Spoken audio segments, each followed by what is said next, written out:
நம்ம சிரிக்கும் போது கணக்குல குழி விழுந்தா ரொம்பவே அட்ராக்டிவாவும் சம்டைம்ஸ் லக்கின்னு சொல்லுவாங்க. இந்த டிம்பிள் பின்னாடி அப்படி என்ன சயின்ஸ் இருக்குங்கிறதா இன்னைக்கு நம்ம பார்க்க போறோம். Welcome to science talk show from learn like a bro.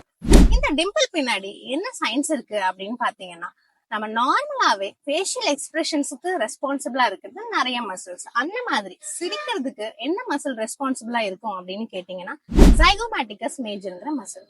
இந்த மசில்ல ஸ்பிளிட் இருந்துச்சுன்னா அப்பதான் நம்ம சிரிக்கும் போது கண்ணத்துல குழி விழுகும். நம்ம ஃபேஸ்ல இருக்கிற டிம்பிள் மாதிரியே நம்ம பாடியிலயும் சில இடத்துல குழி இருக்கும். அந்த மாதிரி எங்க இருக்குன்னு பாத்தீங்கன்னா, லோ பேக்ல சில அடல்ட்ஸ்க்கு எல்லாமே நோட்டீஸ் பண்ண முடியும். அந்த டிம்பிள் தான் டிம்பிள்ஸ் ஆஃப் வீனஸ் அப்படின்னு சொல்றாங்க.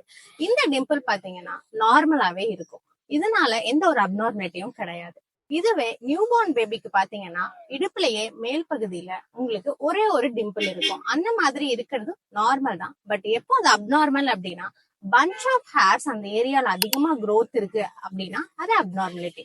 ஸ்பைனல் கார்ட்ல ஏதாவது ப்ராப்ளம் இருக்கிற பேபிஸ்க்கு தான் இது காமனா இந்த மாதிரி இருக்கும்.